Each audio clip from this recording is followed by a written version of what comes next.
One day, when I was a freshman in high school, I saw this kid walking home from school. His name was Kyle. It looked like he was carrying all of his books.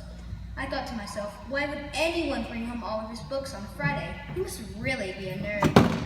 I had quite the weekend planned, parties and a football game with my friends tomorrow afternoon.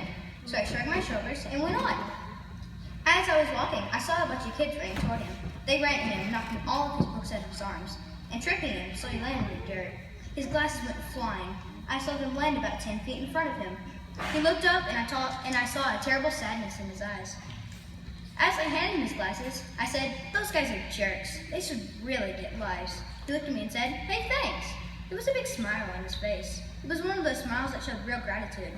I helped him pick up his books and I asked him where did he live. As it turned out, he lived near me, so I asked him why I'd never seen him before. He said he'd gone to a private school before now. I would have never hung out with a private school kid before. We talked all the way home, and I carried some of his books. He turned out to be a pretty cool kid. I asked him if he wanted to play a little football with my friends. He said yes. We hung out all weekend, and the more I got to know Kyle, the more I liked him, and my friends did the same with him.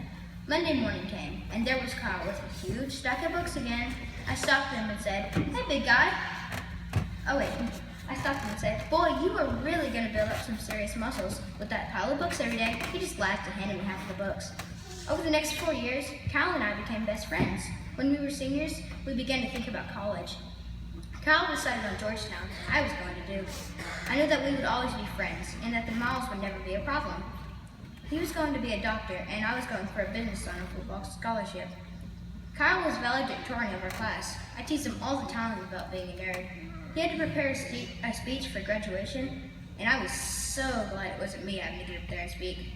Graduation day, I saw Kyle. He looked great. He was one of those guys that really found himself during high school. He filled out and actually looked good in glasses. He had more dates than I had, and all of the girls loved him. Boy, sometimes I was jealous, and today was one of those days. I could see that he was nervous about his speech, so I smacked him on the back and said, "Hey, big guy, you'll be great." He looked at me with one of those looks, a really grateful one, and smiled and said thanks. As he started his speech, he cleared his throat and began.